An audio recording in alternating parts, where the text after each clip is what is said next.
Hello and welcome to the Last Word on Spurs. We are your award-winning Tottenham Hotspur podcast, and we are returning to cover the final week of the transfer window. Yes, we are nearly all but there.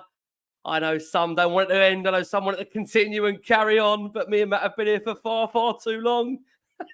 And we do need a break at some point. Ernest journalist, bless him. He's been in and around all over the globe in these last 6, 7, 8 weeks. He's smiling right now, that's for sure. But I can tell you, he probably wants it to come to an end as well at some point. I'm joined by firstly my co-host, wonderful Matt Yates is back alongside me. Matt, how are you, my man? Yeah, all good. All good. Looking forward to the last week of the transfer window, and then at 11:01 p.m. on Friday, maybe relaxing a little bit or something, and not being attached to the phone looking for the latest news. But also looking forward to a really, really good show tonight as well. Yeah, likewise, absolutely. And can I just say, for those that are asking, why does Matt look so fresh? He won't mind me telling you, he's just come back from the Grand Prix, he's had a bloody good time, and his side that he is supported, similar to Tottenham, have actually gone and won a competition. So Matt, tell us very quickly, that's a good omen, right, for the rest of the season. If your team that you've supported, you tell them is a comparison to Spurs, we've got a bloody good chance for this season in something, right? Oh, absolutely. It has to be. It all goes hand in hand. Like I said, the two teams used to win a lot, not so much anymore, and hopefully both back on the up and looking to win some trophies. Love that. Love that. And listen, joining us again, always a pleasure. Been a regular on Last Word on Spurs for 5, 6 years. Always comes on actually normally smiling, which is really a good sign. I mean, a lot of people come in and actually crying for most of the time on Last Word on Spurs. That could be guests and pundits included. We're joined by the wonderful chief reporter for the Daily Mail, the wonderful Sami Mokbel returns. Sam, lovely to see your face. How are you? Evening, lads. I'm always smiling on this show, mate. You guys do a great job, and honestly, I always say this off air, so I'm going to say it on air at the start. It's a pleasure to come on because you guys put on a brilliant show, and it's great chatting. So I'm looking forward to this. You're too kind, Sam. You're too kind. The comments are now saying he's buttering us up to keep us easy. But listen, we love you, mate. We can't thank you enough. And it's always a pleasure, likewise, mate, to have you on. I've got to say, whenever you come on, Sam, there's always lovely words afterwards. And that's something you've been with us for the last 4 or 5 years doing it. So again, it's always a pleasure. And we get you at the point, of course, where the window is slowly coming towards a close. Sam, are you relieved? How do you feel going into this final few days of it? Yeah, listen, it's forever a mad period of time, but I was actually writing a piece today. We were sort of covering a piece about transfer windows, and in many ways for sort of the modern day supporter in like the social media age, the transfers are almost, or if not as important as the 3 points on a Saturday now. There's always a little bit of one-upmanship to be had on rival supporters. If you're going for the same player, for example, there's always banter to be had, isn't there, on social media? Some of it can stretch a little bit too far, obviously, as ever with these things. But there is an entertainment value to the transfer window that I enjoy, for sure. I've got to say, Sam, if it wasn't an entertainment value, I'm not sure me and Matt would be here. Matt would be here if there wasn't an entertainment value to do in this 30 days of craziness, or even more. No comment. Look, Sam, we obviously have you on as well at the period of the start of the Premier League season. Of course, Spurs registering their first win of the Premier League season. They beat Everton by 4 goals to nil on Saturday afternoon. And I think, again, for many that were looking for a conclusive, dominant Spurs performance, it was there really at the heart of it. Of course, they drew the opening game to Leicester, obviously 1-1 on the opening day, which I think to some fans there was maybe a concern as to whether Spurs can impress themselves in terms of being overly dominant over a team for a course of 90 minutes. And I'd say, apart from a 10-minute period against Everton where there was a little bit of concern around some of the corners Everton got, and they were putting pressure on Spurs and applying some heat from set pieces, Spurs really handled the occasion very, very well against Everton at the Tottenham Hotspur Stadium. Again, Everton are a separate case. I think they've got their own issues, to be fair. I think that's fair to say at the moment. But what have you made, Sam, as Spurs' start to the season? 4 points out of a possible 6. I could sit here and say they're in the top 4, top 5. I mean, even I love tables, but I don't know if we look at the table 2 games in. Sam, do you look at the table 2 games in? Probably no. You don't. You don't really take. Well, you shouldn't take notice of the table until you're sort of 10 games in, really, until things start to take shape. But in terms of the start, very impressive, obviously, on Saturday. We should qualify that in saying that they obviously were playing against a team that are struggling at the moment and had a really, really difficult start, albeit 2 games to the season. But you can only beat what's put in front of you, for sure. I watched part of the game against Leicester, and I thought they were very good. I thought they were good in the first half, and then it was obviously a different kettle of fish in the second. But overall, I think that the performances, the 2 performances have offered a lot of promise, or enough promise to suggest that they can, this season can build on the progress that was made under Ange last summer, last season. Yeah, no, I do agree on that. It's interesting, Matt, because I mean, I think it's after Monday night, many fans were really losing their mind, thinking should have gone to Leicester and got 3 points. But I think many considered it 2 points dropped. Matt, had you reflecting on a Saturday where we were fairly dominant, as Sammy said there, 4-0. I know again, albeit against Everton side, I think as Sean Dyche let us know beforehand in his pre-match presser, like the old Harry Redknapp days, down to the bare bones, only 14 players fit. Matt, what was your takeaways from the Everton game? Happy with that? We know we've obviously got bigger tasks to come, certainly this weekend. Yeah, I think, look, it was absolutely fantastic to go and win a game as comfortably as that and dominate for as long as we did.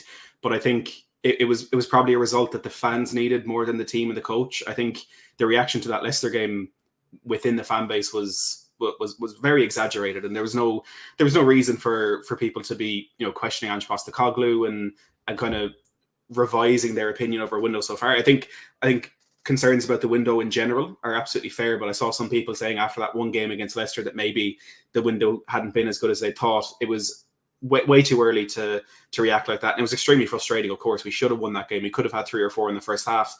But I think the reaction within the team and within the coaching staff wouldn't have been as severe as it was with the fans. So I think maybe for us, it was a bit more important to get that result. But it's something I mentioned quite a bit last season, and it's of course started again with the diversity in the goal scorers that we're seeing, with Yves Bissouma getting on the score sheet, Romero continuing his brilliant form, and of course Son bagging a couple as well.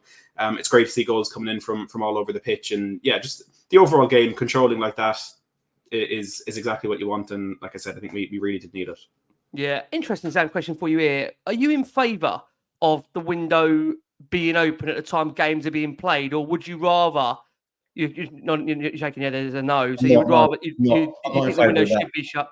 I think if there are changes to be made and sort of alterations to be made to the window, I would like to see the window shut before the first game of the season, so everyone is on the same playing field, basically. So the advantage that the big clubs have anyway is is that they have a lot of extra money, more money than other clubs do. So immediately in a normal transfer window, they've got an advantage. And for clubs that size to have the advantage of looking at their team for maybe opening 2 or 3 games of the season and saying, actually, no, that we're lacking there. Yeah. Let's go back into the market. And if we have to pay a premium for that player, we'll pay a premium for that player because we can afford it, because we've got the money. That is a luxury that the so-called lesser clubs just don't have. So I think to make the transfer market and the transfer window fairer, I think there should be a cut-off, a day, 24 hours before the opening game of the season. You've got your squads ready, and if you're ready, you're ready. If you're not, you're not. That's your fault. Do you know what I mean? It's recruitment. It's a recruitment team versus recruitment team. Yeah. For me, I think there is a slight injustice, more than a slight injustice, quite a significant injustice, in that clubs can look at bigger clubs can look at their teams and think they're short, and be able to have the money to go again, basically. It's interesting. I think I remember someone they did move the window in terms of it was moved actually before the start of the season. I mean, can you see that being done again in the future, or do you just think because of the nature of the other countries and the way they operate, this is why we're in this situation where the window doesn't shut, of course, until the end of August? What it does do, Sam, I don't know if you agree on this, is that definitely after a negative result, and I think not to try and be negative, the result against Leicester, for example, the 1-1, with that window still being open, the reaction is, well, why can't we just go and sign 2 or 3 players? That does not make that happen again. Even though, again, inevitably, 2 or 3 players can't change sometimes a result. It's football. Teams do slip up. Yeah. I get that. I get why bigger clubs would want the opportunity to go again. I got to have to watch their team in those 2 or 3 games before the window closes, and so I get that. And as we know with football, I think there is a significant alignment with those bigger clubs because they attract the most money into the game, and that's where the money is for the governing bodies, for the advertisers, all of that. Yep. You Man United, Liverpool, Tottenham's, Arsenal, all of those guys. I understand that, but those clubs have every advantage in the under the sun anyway. So why not try and help? Why not try and have try and bring some equilibrium to recruitment and just give everyone would have the same amount of time anyway, but not everyone has got the same means. So just try and bring that level up a little bit so everyone can kind of operate, if they can, on the same level. Yeah, it's fair. Again, it's interesting how that works, Matt. I'll hand back over to you. Yeah, well, of course, for now, that deadline does stick at the end of August, and it's coming up this Friday at 11 p.m, and it's nearly upon us. And what will be a very busy day for Ange Postecoglou. First of all, the draw for the Europa League group stage, followed by the Australians press conference at Hotspur Way ahead of the dreaded Premier League trip to Newcastle on Sunday. There's a feeling, Sammy, especially within the fan base, as Ricky alluded to there, that there is still work to do at Tottenham in the last few days of the window. Are you anticipating a busy rest of the week for Tottenham in terms of incomings and or outgoings? I'm not. No, I'm not. In terms of outgoings, yes, there might be. I think the club are hoping it will be a busy 48 hours, 72 hours. But in terms of incomings, never say never in this game, and I've shot myself in the foot numerous times with saying something won't happen or will happen, and it hasn't. But in terms of incomings at Tottenham, I think they're open to an opportunity if one presents itself, but I don't think they're actively at the moment looking for something. In terms of outgoings, I think it should sort of your usual suspects. I think Sergio Reguilón can leave the club, and is, from what I understand, is surveying various options, and I think he wants to continue. He wants a team playing in some sort of level of European football. At the moment, he's obviously still at the club. But I think Tottenham are trying to find a solution to that scenario ahead of Friday. Gio Celso as well is another. I think they would try and do a deal for out of the club. I think Gio Celso's got a lot to offer. I think technically he's an excellent player, but might just have struggled with the physicality of football in England, top flight football in England, and maybe a return to Spain might suit him. But I think that Tottenham are certainly open to offers for him. I think, and also potentially a loan move to remain in England for the youngster Alfie Devine as well. I think is another thing that they're actively looking at during the closing days of the window. I think it's also important to add that obviously while the transfer window over here closes on Friday 11 o'clock, I think Tottenham are well aware also that the windows in Saudi and Turkey will remain open for a period of time. I'm not exactly what the exact dates are, lads, but. I still were getting nightmares, I think, by the fact that I remember Davinson Sanchez missing a penalty for Spurs in the Carabao Cup against Fulham, and then advertently getting a move a day later to Galatasaray. It was like, such a Spurs thing to do. Such a Spurs yeah. But listen, I think they are they're acutely aware of those opportunities as well. So there is obviously a rush to try and get those deals and those outgoings done if they can before Friday, but there may well be opportunities that present themselves after the window closes. In terms of the sort of the incomings, as I say, I think they're not actively, but I think there is a feeling, and we touched on it earlier, that I think the club have done a lot of their incomings. They've done that part, that end of their business. They've done it relatively early, and I understand that there is potentially, I don't know, but amongst the fan base, that when you're going into the final days of the window, I think you want to be fully involved. You want to be excited. You want a deal to sort of light the fire inside you and to become excited about.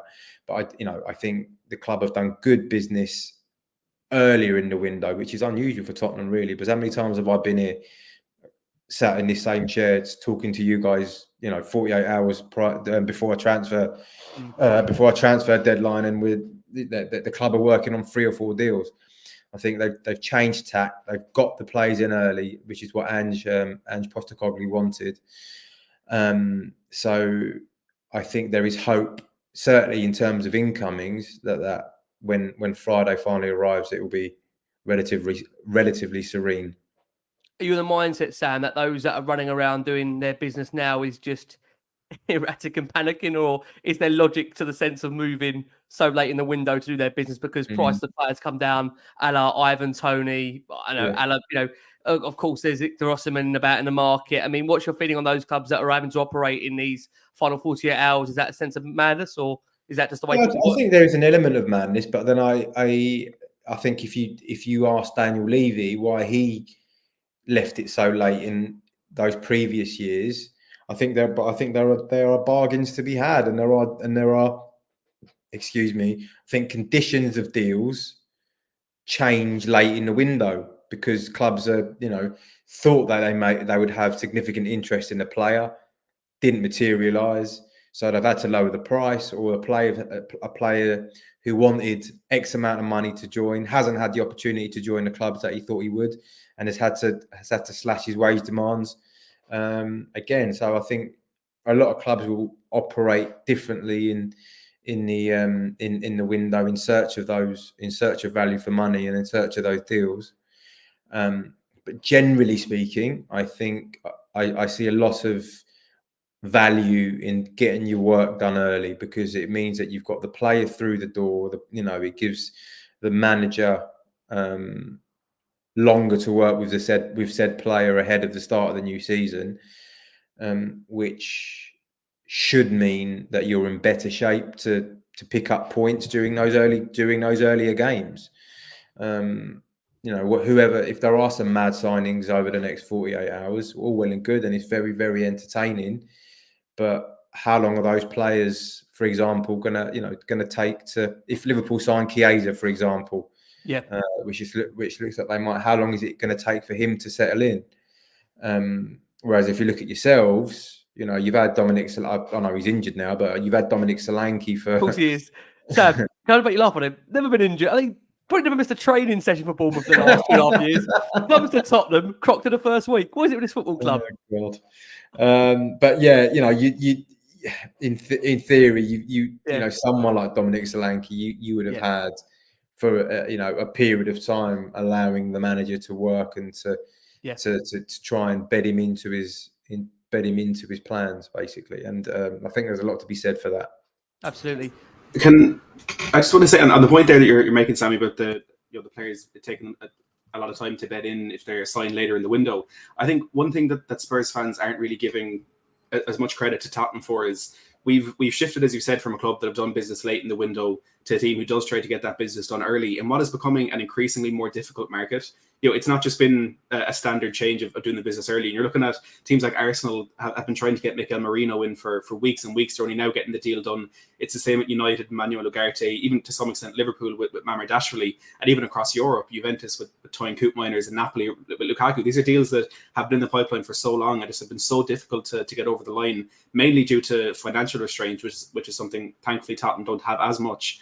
I just think it's work that's been done really impressively by the club, and fans can of course question the caliber of the signings or maybe the amount of signings, but what's clear to me is that Postecoglou is happy with the players that he's brought in. He's happy with the positions that have been addressed, and we've got it all done before the season started. And I think in the current climate of the transfer market, that is just really, really impressive. No, I agree, and it kind of harpers back to what I sort of said earlier about, you know, this sort of mad hysteria during the final days of the transfer window, and fans want their club to be involved because they want the excitement. They want the excitement of going for whatever player, of, you know, of seeing it successfully happen or abysmally fall down at the last minute. They want to be part. They want that entertainment. Whereas I think what Tottenham have done, I think they've looked at it and they said, look, we've been part of that circus before. You know, I think, you know, that maybe that's changed tack this year, and try and get our players in early. Let's get the players that the manager wants in, so he's got the time to work with them on the training field. Yep. And as I say, I think there are a lot of benefits to doing it that way for sure. Yeah. Before Matt does ask you about the incomings that we have had this summer, Sam, I want to ask you about one that has now been confirmed as an outgoing, and that is, of course, Manor Solomon. He's completed a loan move to Leeds United for the remainder of the 24-25 season. He was signed by Spurs in the summer of 2023. The winger appeared for us 6 times at the start of the season for us, obviously the previous season, 5 in the Premier League where he picked up 2 assists. Of course, many remember that 5-2 win at Burnley before a knee injury ended his campaign early. Formerly, of course, with Fulham and Shakhtar Donetsk, Manor worked hard to recover from surgery and did return to action earlier in the pre-season where he featured against friendlies of Hearts, QPR, Vissel Kobe. Is it now just really, Sam, you look at and we'll come on to this obviously with Matt in a bit more detail in a second, you look at the amount of wingers Spurs have obviously got now in their squad and around the club now, that is probably forced Manor down that pecking order where he's come back from obviously a major injury. He probably just needs regular game time. And then that it will be the former Leeds United that will give him that game time. But do you think, upon completing his loan, and I'm looking forward here already, do you think he has a Spurs future, or do you think this is now an opportunity to maybe earn a permanent move to a Leeds side that are probably, like saying themselves, looking to get to the Premier League? Yeah, I think a lot of that. I think a lot of that. The answers to those questions will be up in the air now, because invariably, I think if the manager is prepared to let you go, albeit after a serious injury, I think they're going to be question marks. There are going to be question marks about whether the manager fancies you or not. Because if he did fancy you, then, you know, would he be letting you go? I think it will benefit him. I think it will benefit him going, and you know, you certainly would not rule out him coming back to Tottenham next year and making an impact, because I think he's definitely got the talent. I think we saw in flashes before he got his injury of what he was all about. We certainly saw it in that spell we had at Fulham before Tottenham signed him. So there's definitely a play there, and I think the injury obviously set him back last year. I think a move to Leeds is a good one, because you'd expect Leeds to be flying high at the top of the Championship. So he'll be playing high pressure games in which they would be expected to win the vast majority of them as they go for promotion. And yeah, who knows? You know, if he does well there, maybe, and Leeds come up, maybe Leeds will look to do that permanently. If not, then, you know, he'll return to Spurs next season. But what you would say, if they don't come up with a player with a Premier League player really like Manor Solomon, that would I guess conceivably raise question marks about the impact that he has had there and whether he has been a success there. Yeah. So yeah, I think that there are a lot of potential benefits to that move there. But then, you know, you've dropped down a division, and it sometimes can be hard to, once you drop down, to try and sort of claw your way back. Do you think, Sam, on that move for Solomon, I'm just intrigued to get your thoughts on it. I mean, I think the feeling with some Spurs fans is that we signed 7 or 8 players, and out of those 7 or 8 players, you might have a couple of diamonds in there, like a Mickey van der Ven. Someone like a Solomon felt like a really opportunistic signing. It was a free, as you know, I think at the time what was obviously going on, of course, in the part of the world that it was at the time of Spurs signing him. Do you think, again, it's obviously you've covered Spurs for many, many years. I don't need to tell you this. You've seen the profile that Spurs have made of signings where they feel they might be getting somebody worth it in the long term. Do you think when you look at some of the elements of these free transfers, there's always, again, that gauge where you've got to weigh up the risk-free reward, for example, a player that, to be fair to him, had a fairly decent time in the Premier League with Fulham at the time. Is it just a case that you will get some right, you will get some wrong? Or do you think, again, are we looking at a point now, for example, I look at Man City and Arsenal, who I think, with no disrespect, I think we can say this, they're well ahead in their projects. You look now, they're only needing to make the 1 or 2 signings because they're at a level now where they've got their squads in place. Do you feel with Tottenham, this may be always their kind of way they're bringing in, even this window, 5, 6, 7 odd players, and out of those 5 or 6, 7, maybe only 2 of them will be a ultimate success, and the other 5 maybe be in and out in their consistency? Yeah, but I think they are. I think you summed up absolutely perfectly, Rick. The dangers and the risks of recruitment, and I think you're spending so much money. There's so much money in the game nowadays, and to get players out of clubs is such a difficult task that you have to be you have to be absolutely sure of what you're buying, what you're spending your money on, and a lot of work and a lot of time and effort goes into identifying those players. There's not many recruitment teams that I know of who will just. You mentioned the word opportunistic, and there are certain deals that are no-brainers that come up, and they're just no-brainers, But the vast majority of clubs will do their absolute due diligence on those players to as much as they can eliminate that element of risk that that comes with spending the money. But invariably, there is always going to be an element of risk when you sign a new player. You don't know how he's going to settle in the team. For starters, you don't know how he's going to mix and bond with the members of his squad. As much work as you might do on his personality and his mannerisms in the training ground and stuff like that, you never really know what a player is like to work with until you get him in the training ground and work with him on a daily basis. You don't know how his family are going to settle, in their new house. You don't know how he's going to settle in his new house. There are so many different variables attached to what makes a transfer successful or unsuccessful. And yeah, I think there are elements of Tottenham's recruitment that haven't been as successful as they would have liked, but that isn't something that is exclusive to Tottenham. A lot of clubs will have signed players. All clubs have signed players that they regret. Regret, and have ultimately been deemed failures, and that's just part and parcel of club recruitment. But I just think because there's so much money being spent on these players now that it's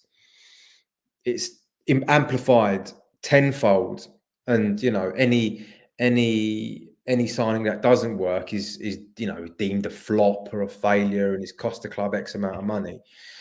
And unfortunately, that's just the way it is. It's just the name of the game. But no club gets their recruitment 100% right 100% of the time. And I think, thankfully, in terms of Tottenham, I think certainly recently, I think that the signings, a lot of time will tell with this summer, of course. But I think last season the team improved no end. Nearly qualified for the Champions League, and they will be hoping that spend this summer will take them into the top 4. And if it does do that, there may be 1 or 2 duds in what they've signed. But if they can get into the top 4, then collectively they will look at their business this summer as a success. Yeah, that's fair. I mean, we know, of course, I'll bring Matt in there as well, Matt. We know they've gone for more of a data-driven approach. I think it's fair, like Sam says, that we have to give an opportunity to see a change. And to be fair, I think you'll agree, Matt, we have seen a change in the last 12, 18 months where Spurs have gone about their recruitment. Absolutely. And the hit rate is better than it's been in a long time for Tottenham. And again, I always harp on about it, that if we're going to sit here and constantly expect us to be the final perfect product every single window. That's not going to happen. We need to see progress. And we have seen progress, because 10 years ago, we signed, or 11 years ago, we signed 7 players after selling Gareth Bale, and 1, maybe 2 of them were a success. And you look at the last couple of summers when we've signed 7, 8, 9, 10 players, and 1, maybe 2 haven't been a success. And the team that we have now, aside from Son, I think Christian Romero is the longest serving player in our regular squad. And we only signed him, 3 years ago? So the fact that entire squad that is playing such good football, that is, as Sami said, hopefully getting us into the Champions League next season, the fact that 99% of them have all been brought in the last 3 years, I think is all the evidence you need to show how much that new approach at Tottenham, that new data-driven recruitment style is working, and how that work going in behind the scenes is already bearing fruit on the football pitch. And again, let's not expect everything to be perfect, and let's just see the progress to get to that point where we can eventually be at a similar level to Manchester City. And we have to remember Mateus Nunes, Calvin Phillips, they don't always get it right either, as you mentioned as well, Sami. But I think that brings us on nicely to look at the business that Tottenham have already done this summer. And we've been quite active in the transfer market after adding Archie Gray early in the window, pipping Brentford to the signing of the 18-year-old from Leeds. Of course, Lucas Berival, who we signed in February, joined up with the squad. And as well, we completed deals for Yang Min-hyuk, Dominic Solanke, and most recently Wilson Odobert, who takes on the number 28 jersey vacated by Ndombele. Timo Werner is also a Tottenham player once again after rejoining the club on a season-long loan from RB Leipzig. Sami, what have you made of the profile of players Spurs have signed? When you look at the average age of Postecoglou signings at just 21.8 years, and also a feeling within the fan base that aside from Solanke, Spurs haven't really signed any players that are going to walk into that first team. Yeah, there is a clear, I think you're right, there's a clear ethos there, isn't there, in terms of the age profile that they're going for. They're going for players who can grow with the team under Ange, I think, but also, if they're successful, their values will grow excessively, you would have thought. If they can play regular at Tottenham, the values of those players, particularly given their age, will only go upwards. And I think the key is invariably with these players being successful and playing well. If Ange can weave these young players and get them playing regularly into their team, it will certainly, I don't think you can rely on those youngsters for the entirety of this season, because they will need phasing in, I think, because as we all know, Premier League football can be brutal and it's physical, and it's not necessarily a league to be learning on the job. But if Ange can get that balance right, and sort of protect those players as much as he can, but also blood them where he can, I think this is a team that will grow with Ange. And I think that is ultimately the key, is that it looks to me that the club they've invested in Ange financially. We've sort of given him the players, but I think they're also investing their kind of they're showing that they're investing their time in Ange as well, because I think they see him as someone who can build a team capable of, first of all, breaking into the top 4 and then going onwards from there.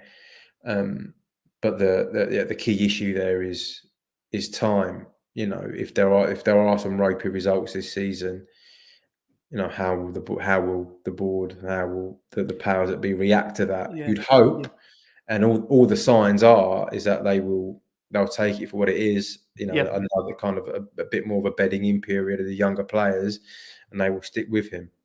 That's what you'd hope, anyway.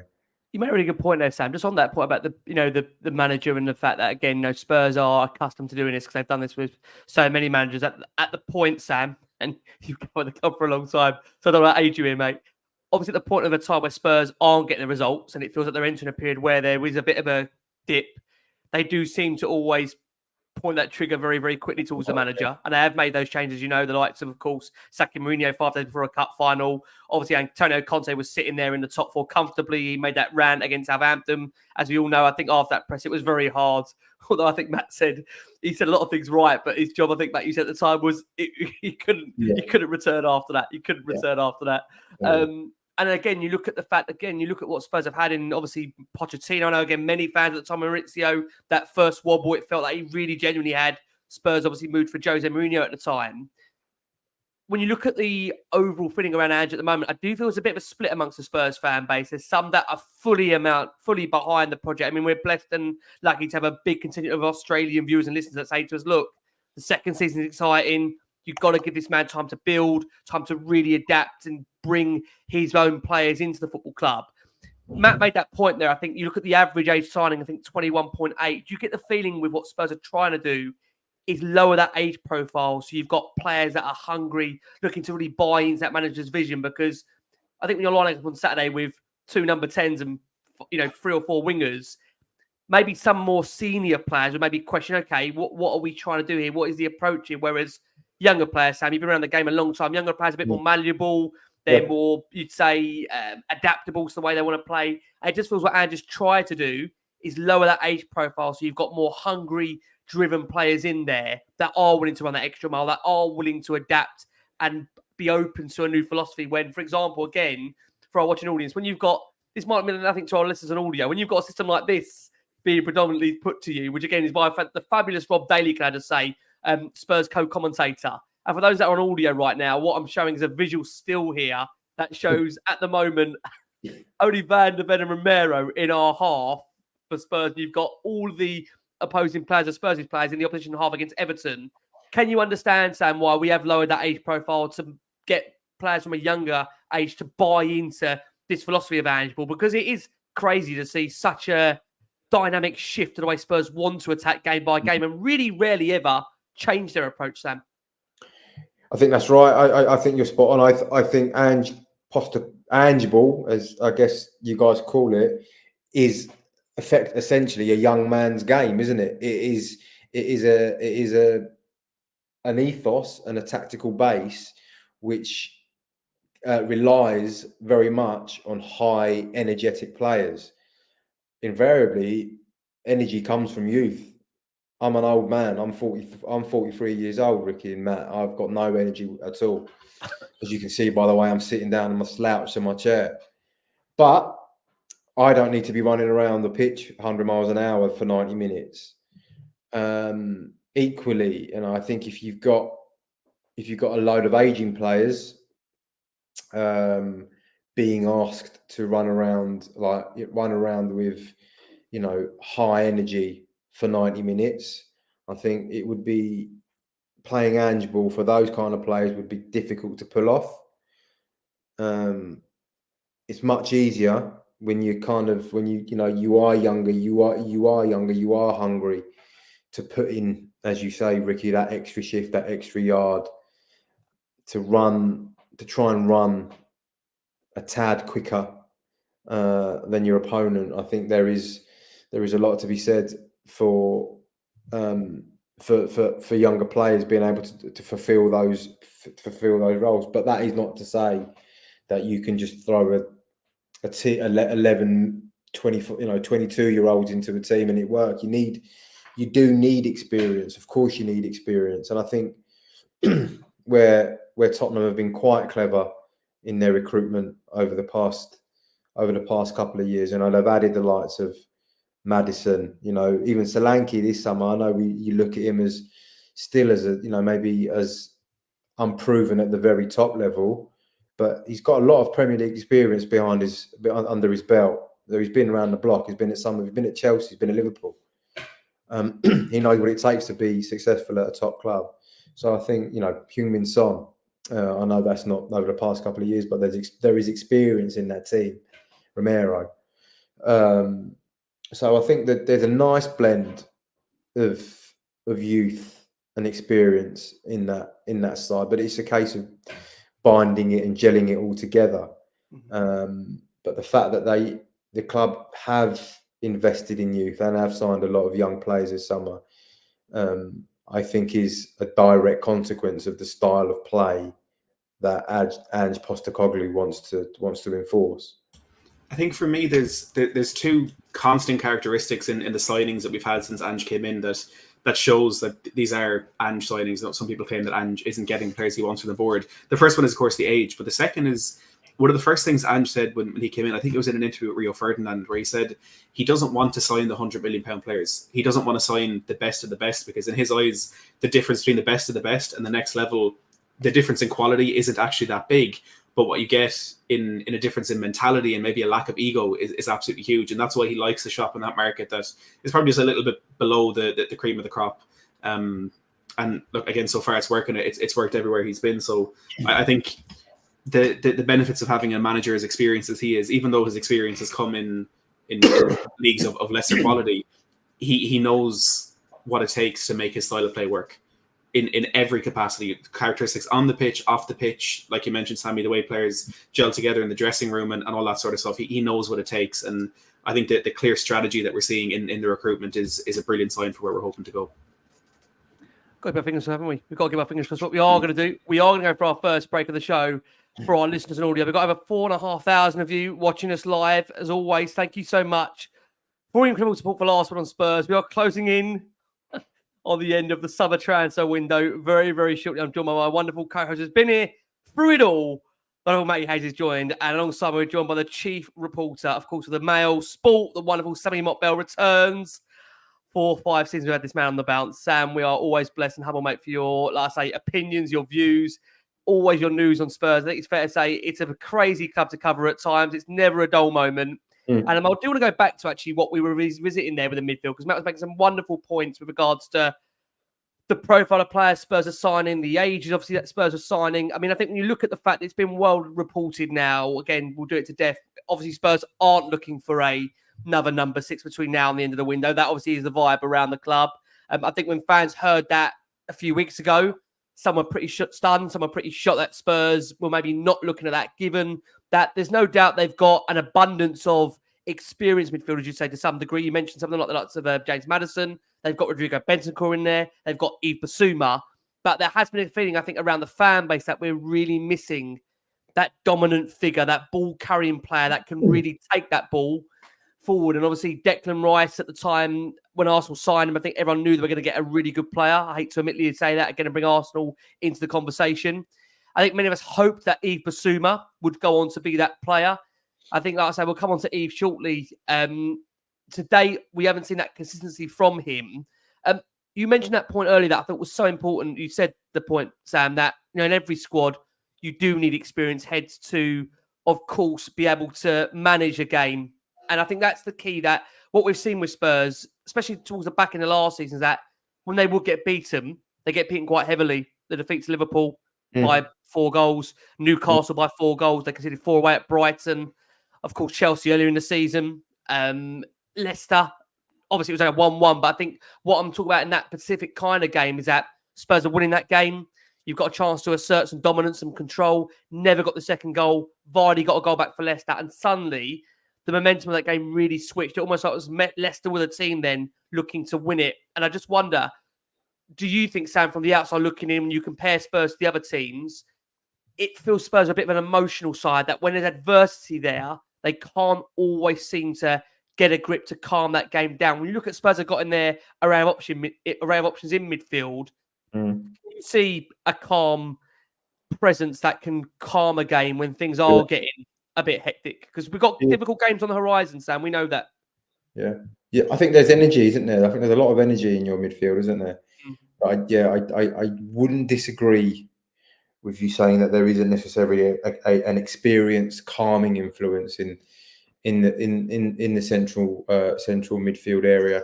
I think getting heavily beaten is a consequence. Not only a consequence of that, but I think what you're saying is a genuine point, and I think it is a reason. But I also think getting beaten heavily is a consequence of the way that Ange approaches the football match. It's basically all or nothing, isn't it? And look, I don't want to do the guy that, I don't want to do him a disservice, because he's I think like last season, Tottenham improved massively under his leadership. Yeah. But there was always this narrative, wasn't there? I think certainly amongst sections of sort of the media, sort of my point of view, and the fan base, that there wasn't necessarily a plan B of, maybe being a little bit tighter and trying to, if you do go a goal down, not going to sort of score the equaliser absolutely immediately. Just try and take the sting out of the game for 10, 15 minutes and then go again. But I think it's just there is a relentlessness with Ange Postecoglou football that may on occasion lend itself to getting to taking heavy defeats. In terms of centre midfield, and I hear what you're saying about number 6, but I don't. My information is, mate, it wasn't necessarily an out number 6 that Tottenham were in the market for. They would definitely have been in the market for a central midfielder, and an energetic central midfielder that can carry the ball, i.e. Conor Gallagher, who is of definite interest to the club. Jacob Ramsey is another player who was of definite interest to the club. But for whatever reason, those deals didn't happen, and you are where you are. But I think part of the reason why maybe Tottenham have not taken their foot off the gas in terms of looking for a centre midfielder, but I think they have, up until the very sort of final days of the window, been on the lookout for a central midfielder. I don't say, that may have been a number 6, but I think the remit of what they were looking for was much wider than just a number 6. But I think the way that Lucas, from what I understand, the way that Lucas Bergvall has kind of settled into the squads, Archie Gray has settled in. I think there are a lot of question marks over how they may adapt to senior football and top flight senior football. But I think that all the sort of the coaching staff have been sort of mightily impressed with the way that they've settled in and their approach to training and not, and actually taking senior football, top flight senior football in the stride in the way that, in the fashion that they have. I think that has impressed Ange Postecoglou and his staff enough for the recruitment side of things to say, maybe we don't need to spend another 50 million quid on a Conor Gallagher or a Jacob Ramsey. And I think that's in the sort of I think that's the situation, as I understand it, is with regards to the sort of the interest in their moves or not making any moves for a central midfielder. It was great to see the trust, I think, that Ange has in the two of them, Gray and Berval, already. That he threw them on in that game against Leicester when we were struggling to hold the game. He put them both in there, and they did a good job kind of regaining control a little bit. Of course, not enough, but it definitely shows how much he trusts them already. At the start of the window, Sammy, a lot of Spurs fans were expecting that the club would move for a marquee signing this summer in Eberechi Eze or Pedro Neto, rather. It's fair to say now, getting to know Postecoglou more, as I said, he doesn't really seem to be interested in those statement signings. On Eze in particular, his release clause at Crystal Palace reportedly expired a fortnight ago, Friday at 5 p.m. Did you ever think he was going to leave Crystal Palace this window? No, genuinely. Listen, I think there was, because of the clause, I think clubs were Palace would have been powerless if a club would have stumped up the money. And my understanding of the clause is that a vast portion of that money would have had to have been paid up front, right? There wasn't like a deal that you could structure the deal in a way where you could pay X amount and pay it over a period of time. I think there was a set amount that you had to pay. I think it was a significant amount that you had to pay up front. But I think Eberechi Eze is a fantastic player, and I thought we saw how the way he took those England games in the summer in his stride, when he came on in very important games for England and affected the game. I thought we saw there a snapshot over the summer of how good he actually is. And it would be accurate to say that Tottenham had an interest in Eberechi Eze. That is accurate, but I'd imagine, and I know probably the entire top six would have looked at that Eberechi Eze situation and say, yeah, we're interested in them. We're interested in him. But interestingly, and I think the most important thing of all is that none of them, despite knowing of the clause, took the plunge. And I think part of the reason for that would have been sort of the hamstring problems that he sort of suffered from over the past kind of 18 months. That I think clubs will look at that and say 60 million quid. Yeah, on the face of it, it's great value, and he's a fantastic player. But maybe we need another season from Eberechi as a fully fit, and then let's make that deal happen next summer. In terms of Neto, it was definitely a player of interest to Tottenham at the start of the window. I think they looked at it. I think there may have been a brief discussion between the clubs, but from my understanding, that hasn't really been an active move between Tottenham and Wolves for a significant period of time. And obviously, as we know now, Chelsea have stolen in and made that deal and made that deal happen. So I kind of get the frustration, I guess, with regards to the fan base of not having that, blockbuster name, I guess, like an Eze or a Pedro Neto. But then again, you've just spent 65 million quid on your new number 9. So I think Neto and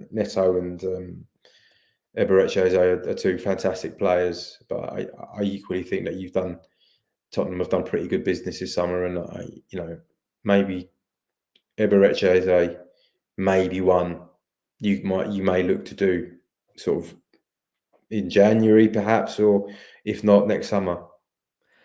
Obviously, the situation now with that any future move, Sam, and correct if I'm wrong here, is that the power is now firmly in Palace's hands with that release clause expiring. So I presume the only way that will obviously change is if the player is to negotiate a new deal with Palace and they do insert a release clause. Because obviously now for future windows, it's almost bids come in. Palace have got complete direct control, right? Yeah, for sure. Exactly. This window for sure. There's only 3 days left now, and I just can't see Palace negotiating a deal. And I think if a club was serious about signing Eberechi Eze, then they would have paid the clause and met the clause and done the deal that way. Now Palace have actually got a say and have some negotiating power, and I don't suspect that they will let Eberechi go easily without a fight. Yeah, I think it's fair to say.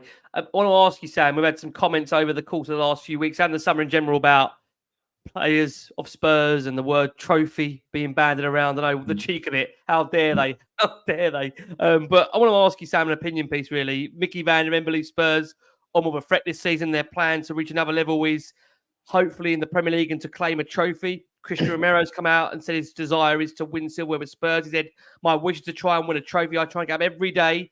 And sent a message to my teammates. I think it's going to be a great season and we have a lot of games to play. And Postecoglou, of course, came out earlier this summer and publicly stated that Spurs are ready to end their 16-year wait for a trophy and is confident this side is better prepared than last season to do so. And I'm paraphrasing here, said that from his perspective, in the second season, normally my teams go on to win. When you hear those words, Sam, and when you look at the business Spurs have done this summer, going into this final few days of the window, I'm really intrigued to know from you, from an opinion perspective and someone that's in and around the game as much as you are, do you personally think that the business Spurs have done this summer does close that gap on Man City and Arsenal, who finished invariably 25 and 23 points? Spurs is behind those clubs respectively. What do you think, honestly? Do you think we've closed that gap? I think the answer to that question will hinge on whether Dominic Solanke is a success or not. I genuinely do, because it's goals at the end of the day, isn't it? I think if he can replicate the kind of form that he showed at Bournemouth, then I think that signing will transform the club's chances this season, certainly of their league position and getting into the top 4. And obviously, you know, a knock on that is doing well in the cup competitions. The thing is with winning trophies, and you know, it's obviously a simple science, but the clubs with the best squads are always, you know, will always probably reach the final. You know, even if they're making a raft of changes, their squads are so deep with quality that even if they are making loads of changes, then, you know, the team that they put out is probably going to be better than the opposition team, who may also be trying to make changes in like a Carabao Cup or an FA Cup, but they're trying to preserve legs for their Premier League games. So in terms of that, do I think Tottenham's squad is as rich in quality with the likes of Arsenal, Man City, Liverpool?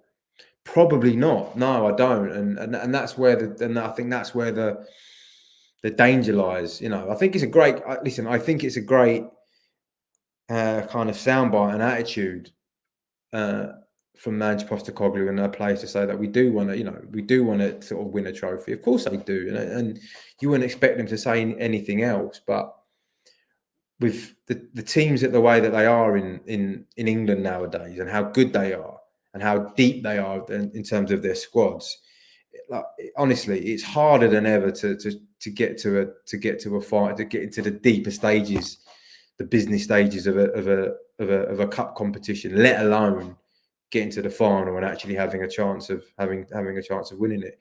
Look, you only have to look at the way Manchester City have dominated the EFL Cup, the Carabao Cup, over an extended period of time. I don't know, they didn't win it last season, did they?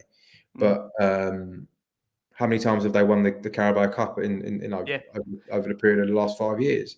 Yeah, and you know, Pep changes his team for those games.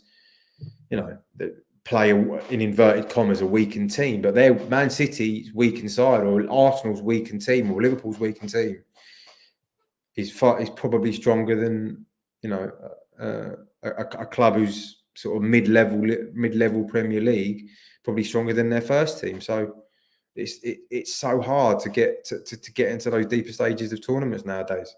Yeah, you know what we say all the time on this show, Sam, the point you make there, that to now win or to try and get to those latter stages of those domestic cups, whether you like it or not, you're going to have to beat, I hate to say this, an Arsenal, a City, a Liverpool, a Chelsea United along the way. You simply have to.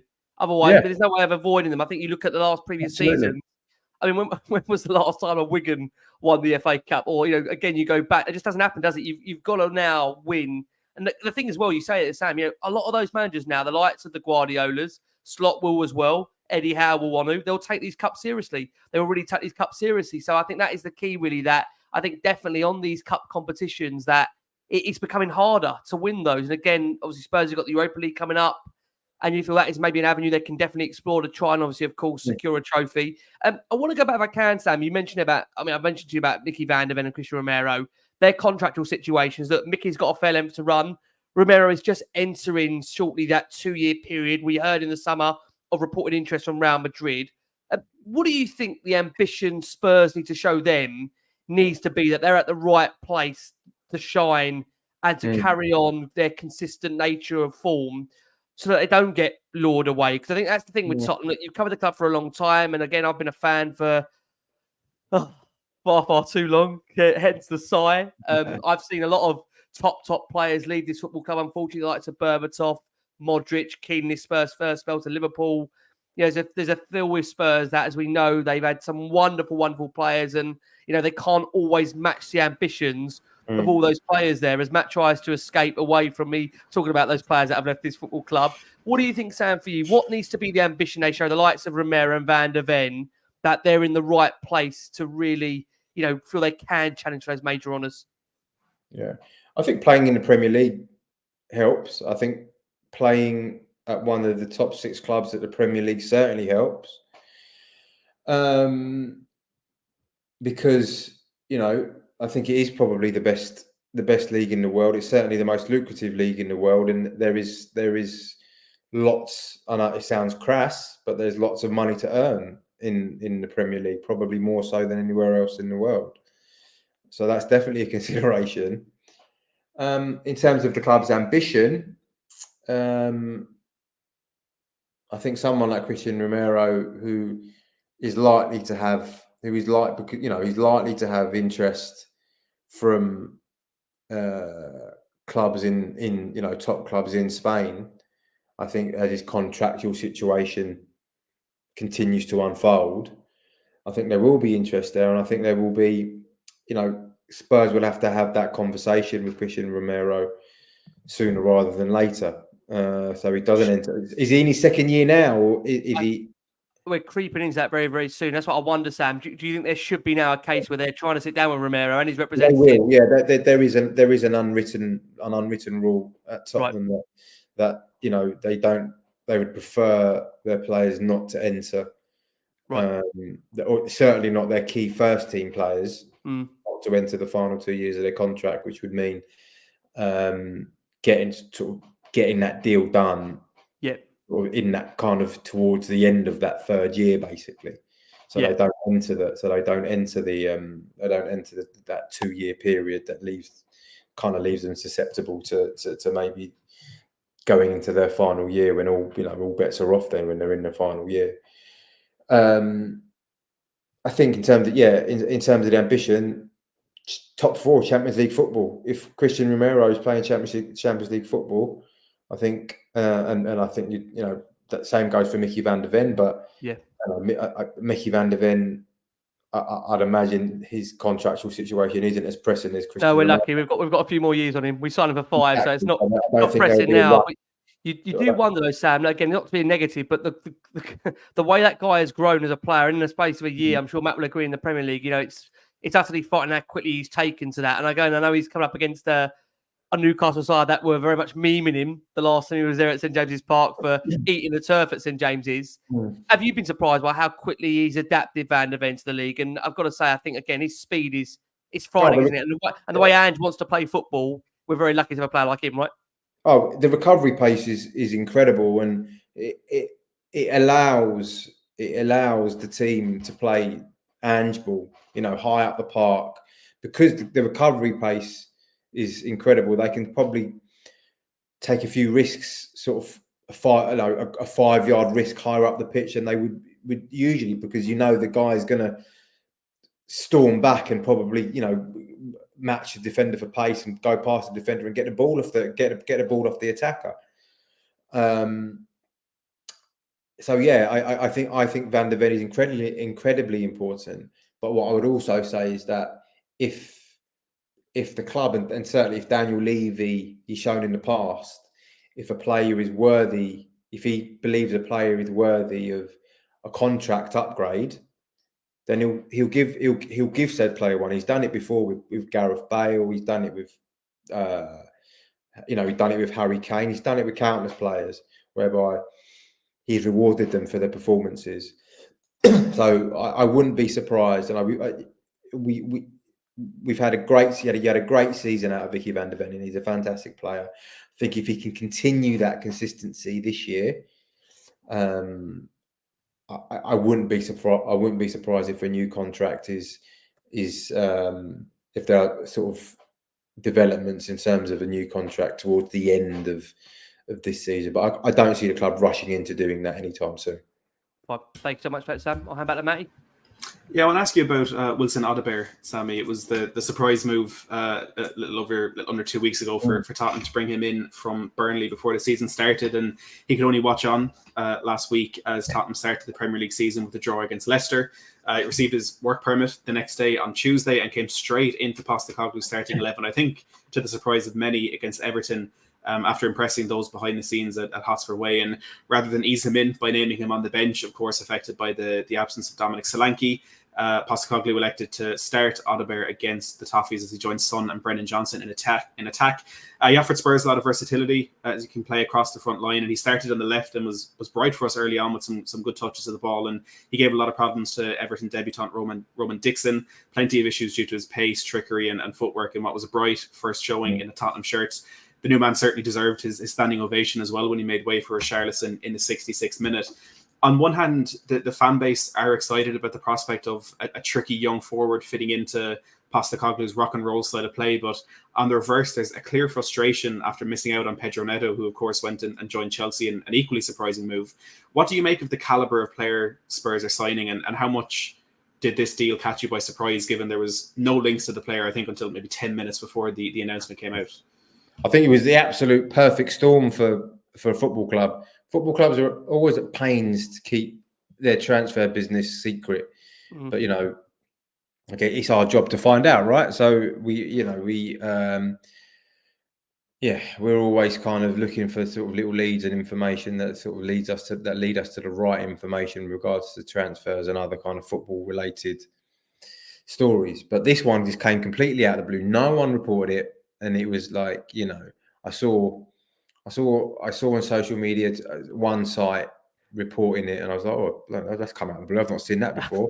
And then 5 minutes later, the deal was getting announced. So, fair credit to the recruitment team and Tottenham for the way that they kept the sort of that information under wraps, and fair play to them for that. And from what I didn't watch the game on Saturday, but from as you've just said, I think there was some promising and encouraging signs from Odegaard, and but I understand why fans would look at it and say, oh well, I would have preferred an Eze, or I would have preferred a Neto.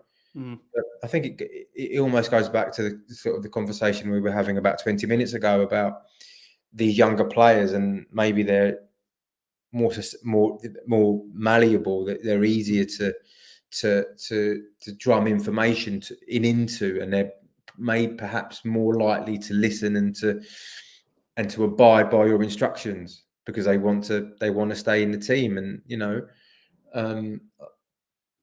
I think there's a lot to be said for that your players are all reading off the manager's hymn sheet.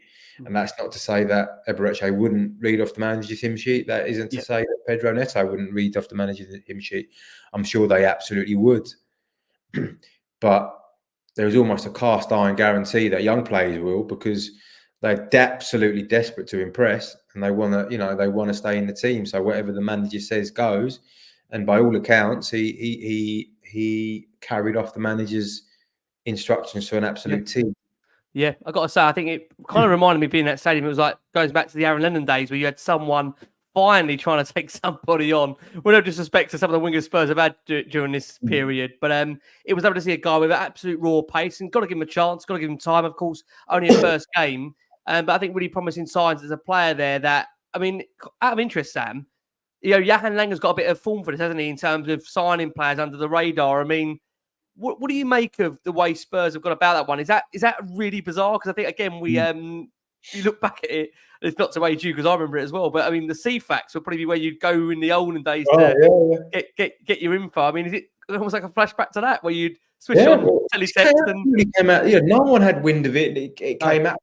As I said, it would have been the absolutely perfect sort of storm for Tottenham and certainly their communications team and their recruitment team, because it's a deal that they've managed to keep under wraps, and you'd imagine they would be sort of behind their desk, behind the computer, just sniggering away at us, saying, "Oh, we got you with that one because you were nowhere near it." And fair play to them, they absolutely did do us with that one, because no one was anywhere near that deal, and credit to Tottenham for keeping it as secret as they did. And he actually, by all accounts, he sounds like he's a good kid, and he's open to listening to instructions. And I think there's a player there that Tottenham and Ange Postecoglou can certainly work with.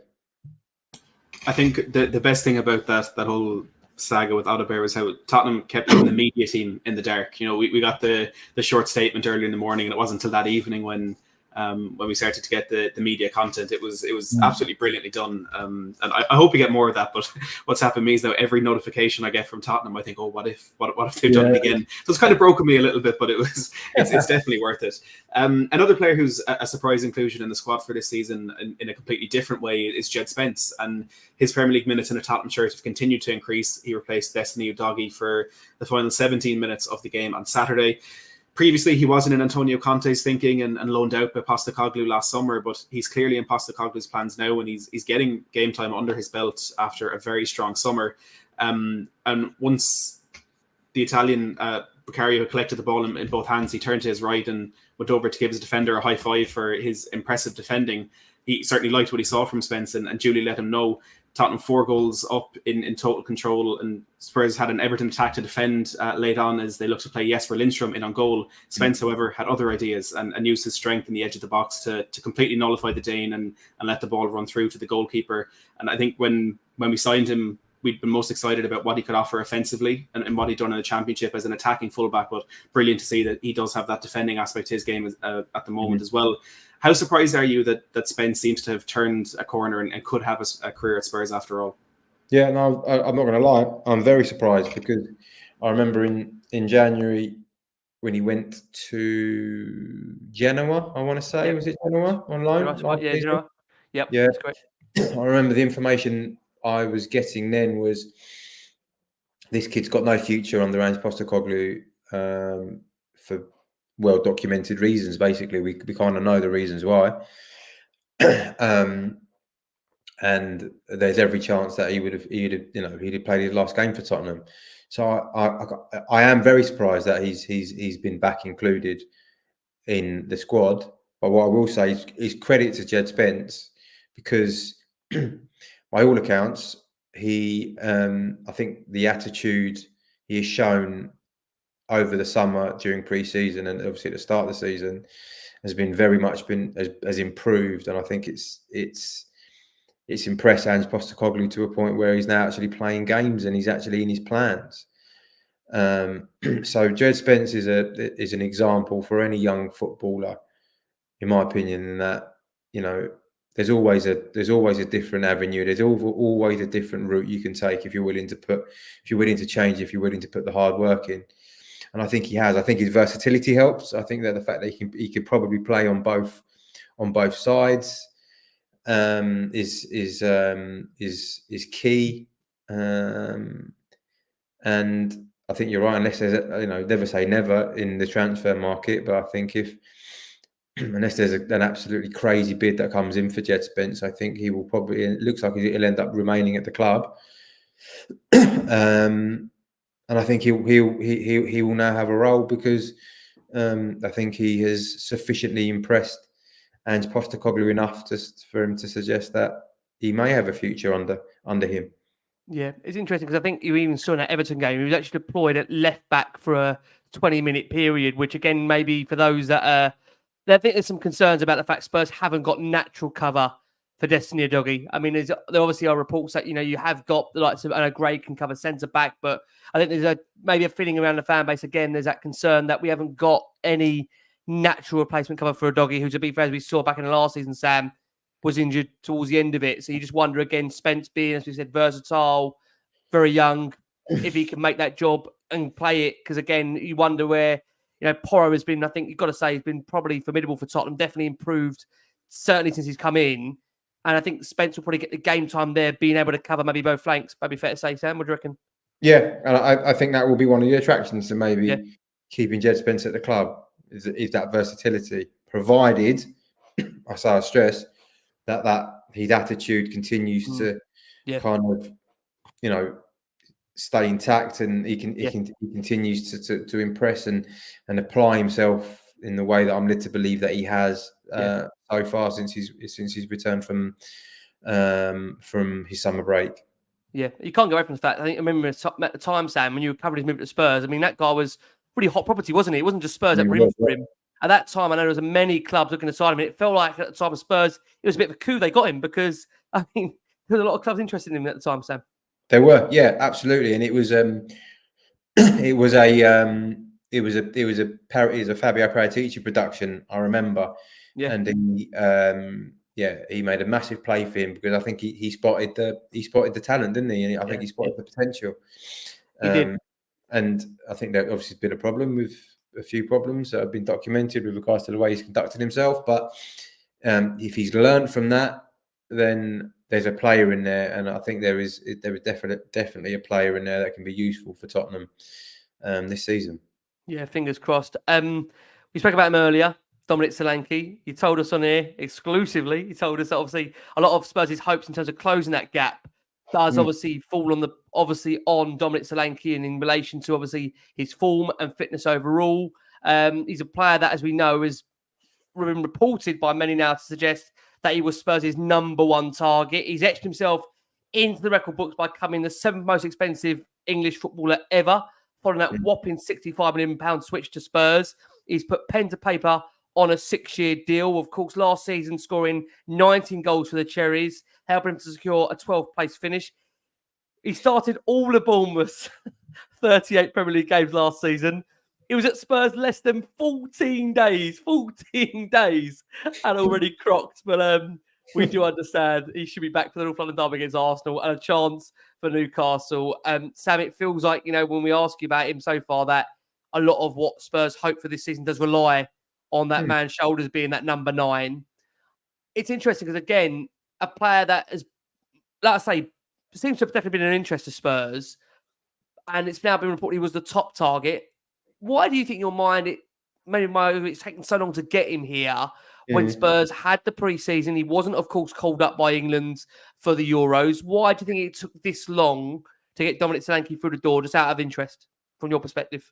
I think a lot of people will underestimate how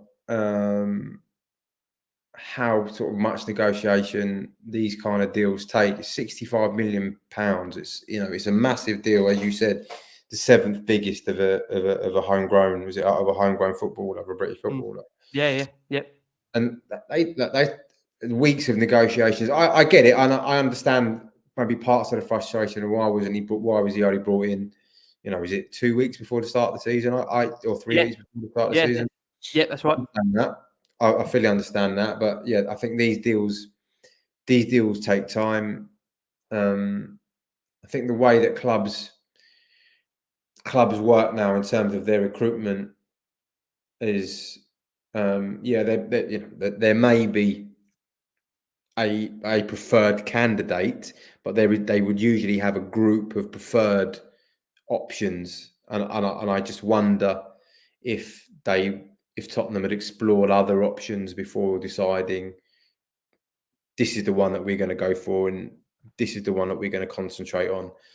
And I just wonder if that's what those were the machinations, and that may have been what caused the what you guys would maybe perceive as a delay. Do you mind me asking you as a very quick follow-up, Sam? There was, again, Spurs fans maybe debating about and conflicting about maybe looking at him with Ivan Toney. From your understanding, do you know if Ivan Toney was ever a genuine target for Spurs in this summer transfer window? I don't think so, no. The conversations I had, this was at the start of the summer, actually before I went to the Euros. So, yeah, it would have been at the end of last season, end of May, start of June. I think they looked at Toney, and I think they considered Ivan Toney as all the top clubs did. But I think they decided that they wanted to maybe go a different route. I think that for various different reasons. I guess one of them may have been cost, because this is going to be a lot of people to talk about footballers' deals being, this is going to be their last big payday because they reach a certain age. This is going to be Ivan Toney's last big payday, but it's also going to be Ivan Toney's first big payday, and he's 29. If you look at his CV, he's not been at the top. He's not had a career at the top. He's just he's been at Brentford, and that's all that is. So he's not earned that level of money.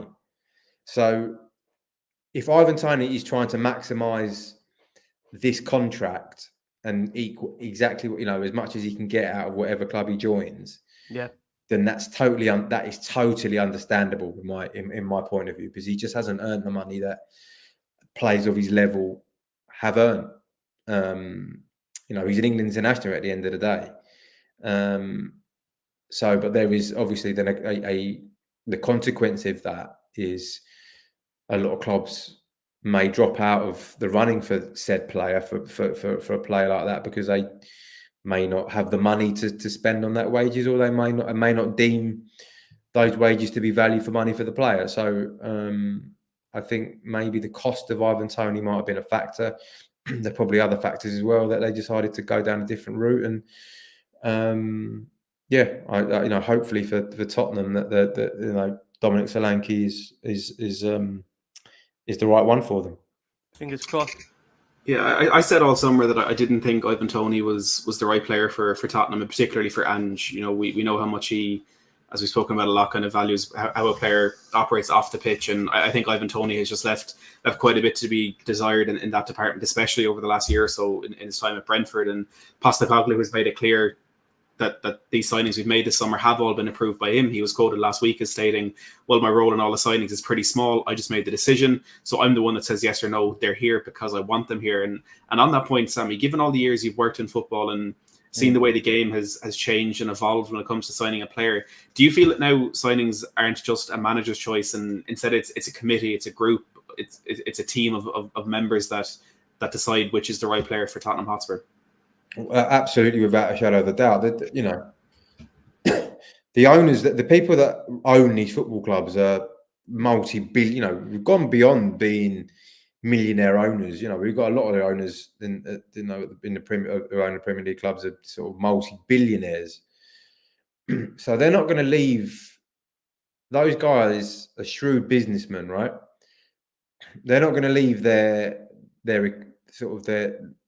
vast millions of money that they spend on recruitment in terms of players in the hands of one person.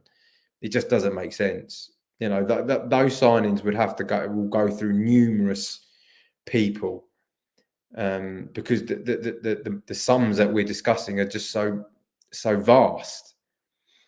So there are various criteria that each club now would have to meet for a player to be deemed as one that they would actively go for.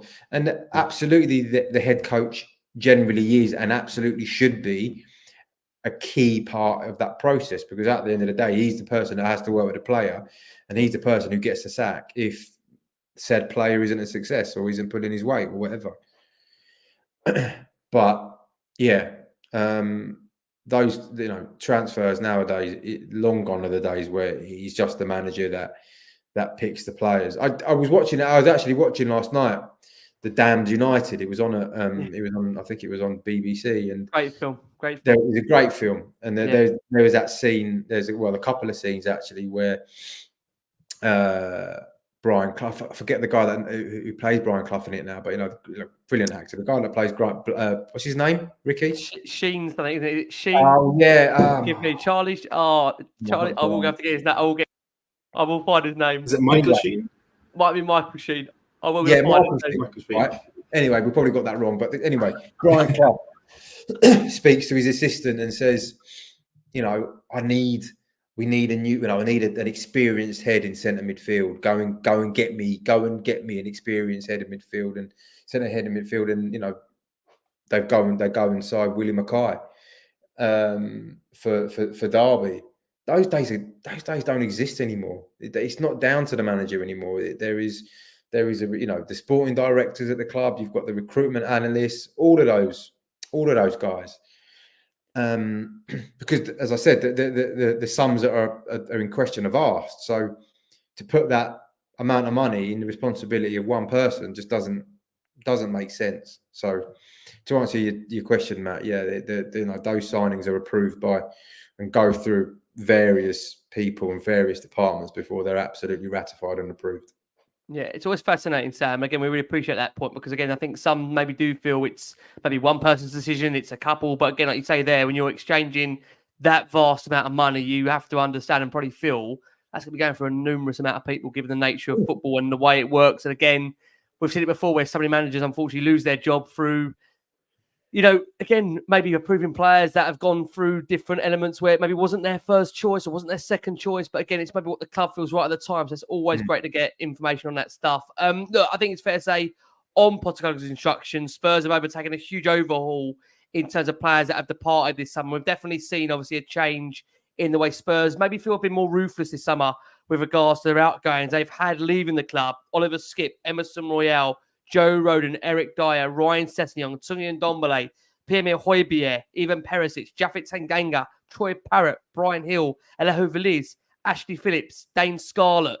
You can add, of course, Manor Solomon to that list as well now. We'll come on to, of course, us maybe thinking that Reguilón where you depart, the Celso may depart, and Alfie Devine, as you touched upon earlier.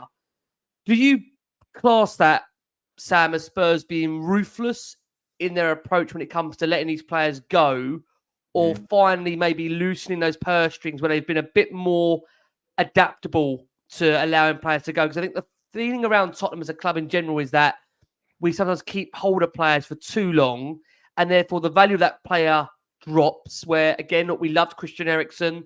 I think many maybe felt we maybe sold Eriksen maybe a year too late. Maybe we should let him go a year earlier in hindsight.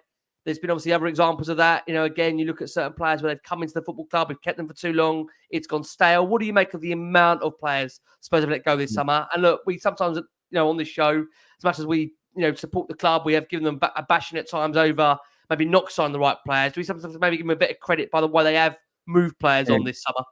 Yeah, no, I agree with you. I think they deserve credit for that, and we have to realise that outgoings nowadays in modern day football for football clubs are just as important for clubs as the incomings, because the PSR kind of bandwagon is not going away, and clubs need to adhere to those. We saw what happened to a number of clubs last year. Everton, those points deductions. May Leicester may get one this year. Everton may get another one at some point this season. And clubs have to be so careful now to ensure that their books are balanced, and if that on a season to season basis as well, because obviously those PSR audits are done on a is it a 6 monthly or a yearly basis? But anyway, you need to make sure that your books are constantly turning over and they're constantly within balance.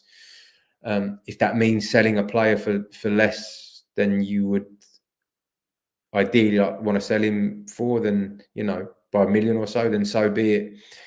And I think the club have been guilty of keeping hold of players because whatever bids they've received haven't met sort of Daniel Levy's evaluation. But it looks as if this summer that there's been a little bit of a sea change in the way the club have operated, and I think those outgoings will free up money and free up wages, and it will also make Ange Postecoglou's life a lot easier in terms of managing the numbers in his squad, because only a certain number of players can play, and if you've got too many players, as sort of Enzo Maresca is kind of finding out at the moment at Chelsea, it becomes difficult to manage. Yeah, I said it off there. My favourite quote so far, and I shouldn't be saying this about a Chelsea manager, guys, so please forgive me to all those Spurs fans out there. I love and adore you all. But as a parent, when I heard Maresca say, problems I've got at Chelsea, I've got 4 kids and a wife. That is the only time I will ever laugh at. That's the only time I'll ever laugh at a Chelsea manager. But I'm sure Sam as well. We can both share that, right? We can both definitely feel that man's pain. He's got 4 kids and a wife. Chelsea must be a lot easier, right? Gotta be. Yeah, well, come and spend half an hour in my house, mate, and then that Chelsea, I'd jump at that Chelsea job, Luke, trying to look after 40 players, let alone trying to look after 3 of my little rat bags for half an hour, and then they're absolutely ready to switch jobs. Well, at least Chelsea, when they go next time, if they want to look at their next recruitment model, they've got you in there, and I can only be your assistant, mate. I definitely can't be the manager. So you have to take control, and I'll be the assistant. I'll be jumping at it if I just that. Give me an hour, just every day without being at home with the kids, man. I'll jump at whatever job that is. Love I that. can say that because my wife and kids are away at the minute, so I can say that. I If love the that. missus in the other room, I wouldn't be. He'd be out. Amazing. He'd be turfed out. Love him. We'll pass over to you, Matty. Like that maybe why you've been smiling all show as well, Sammy. But on the list of outgoings, there's a couple of more players, of course, that Tottenham are hoping to add to that, and they're namely Sergio Reguilón and Giovanni Lo Celso. Is there any indication where they may be plying their trade, or could we end up as these two players that could be looking for the extended Turkish window?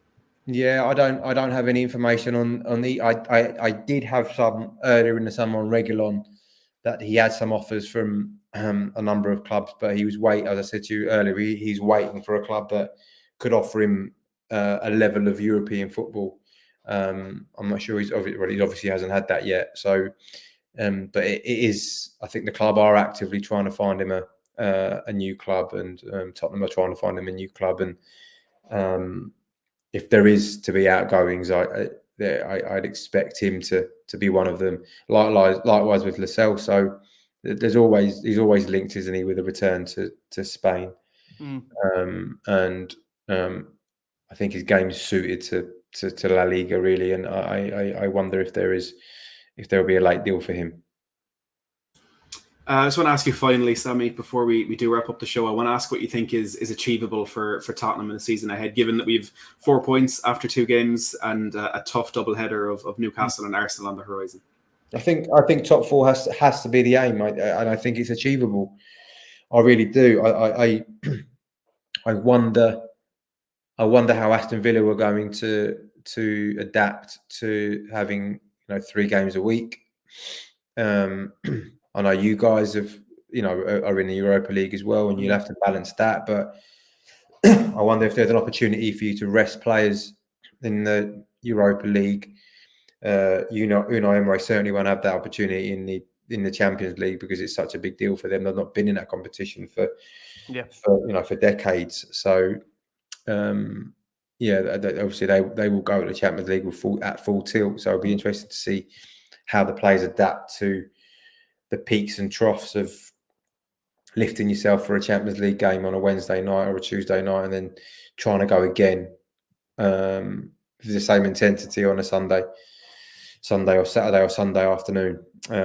That's tough. And then you look at Newcastle, not had they've had an indifferent start, haven't they? They had a good result against a 10-man Southampton, and then obviously they drew, didn't they, against Bournemouth at the weekend. Are they going to mount another sort of top 4 challenge?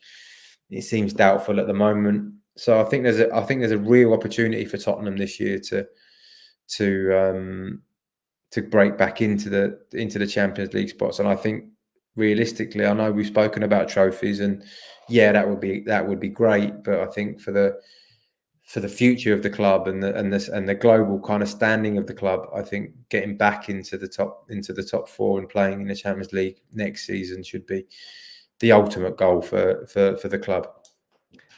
Sam, the inquest is nearly over. Just a final one for you. Do you think Angie's under pressure to get the top 4 this season? The only reason I say that is that you've been around football a long time, you've been around Spurs a long time.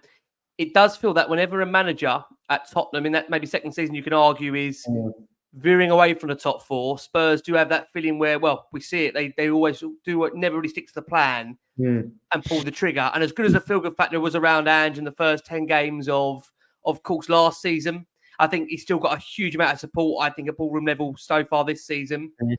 What's your feeling on it from an outsider looking in? Do you think he's under pressure to get the top 4 this season or not? I think history tells us that he will be, because you've just so eloquently put out that every time, in the second season that the manager has kind of struggled to get into the top 4, there's been question marks over his future, and ultimately he's gone. All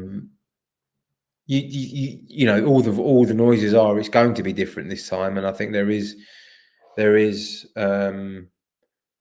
certainly a consensus that they're going to back Ange Postecoglou no matter what happens this season. But the proof will be in the pudding with that. Invariably, I think if there is if having spent having recruited in the fashion that they have this summer, if that backing isn't backed up with results and a genuine push for the top four, then you wonder how the club might react.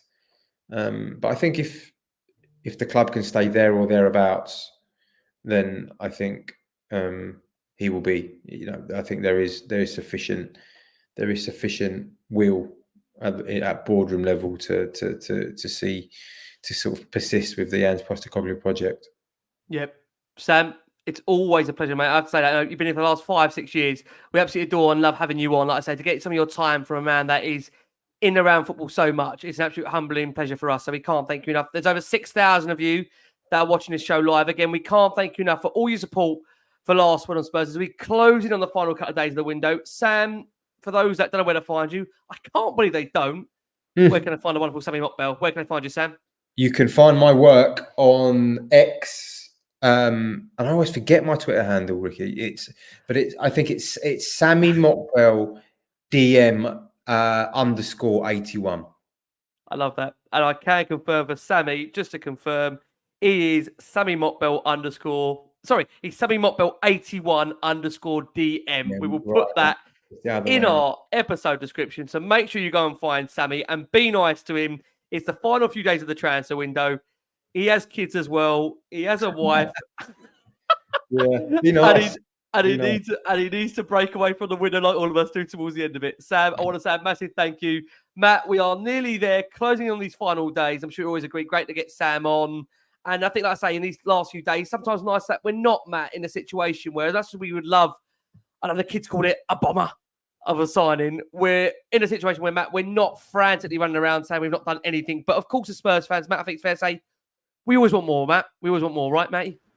Yeah, absolutely. I think it's kind of good that we always want more. I think if we ever settle for what we had, I don't think we'd reach where we need to be. But I think we can hope for a little bit more, but we can still be satisfied with what we've done so far this window. We're not going to compete with Man City and Arsenal this season, but we are 3-4 years behind them in a project, so we need to be happy with the steps that we're taking. And I think it's been a good window in that regard. So yeah, I'm satisfied. May, thank you so much. Sam, thank you so much. Over an hour and a half, we can't thank you enough. Listen, from your watching audience, we can't thank you enough. Love to you all, from myself, from Matty, from the wonderful Sami Mokbel. We've been the Last Word on Spurs. Please keep safe, keep well, and as always,